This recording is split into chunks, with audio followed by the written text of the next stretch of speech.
Znači, ovo ovdje je sterilni dio. Znači, ovdje se znači samo vrši trijaža tunela. Znači, to sam kupio. Znači, on sa kompletnom uniformom, koja je onaka drugačija, uđe. Isprska se, znači ovdje dođe, skine uniformu, evo ovdje se tušira, ide ovaj sterilni dio i ide van.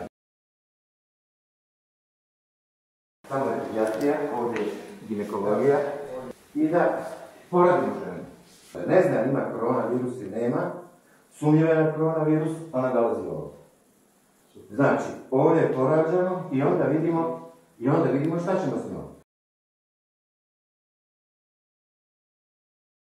Ovo je pedijatrijski dio i ovdje samo djeca ulaze posebno.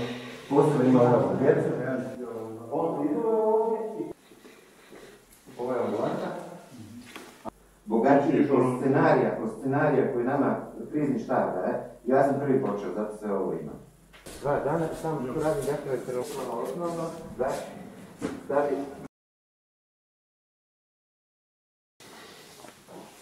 Ali ovo ne bi bilo ranije. Znači kad sam pravio ovo je bila ta izolacija, ako dođe kakav infektivni slučaj, mi smo ga tamo stavljali u izolaciju. Gdje je potpuno, koji ima sestru za koronu i vozi se oko zgrade u izolatoru. Prđavi doktori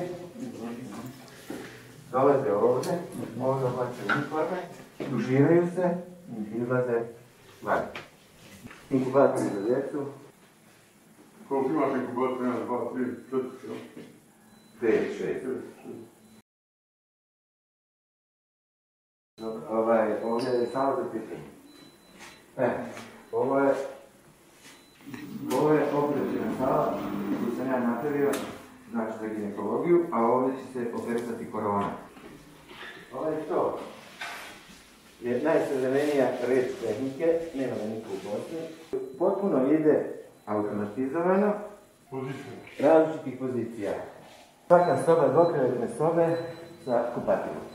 Svaka druga soba ima kupatilo. Ja sam počeo čim smo dobili ovo da radim, ja ga neki razvore.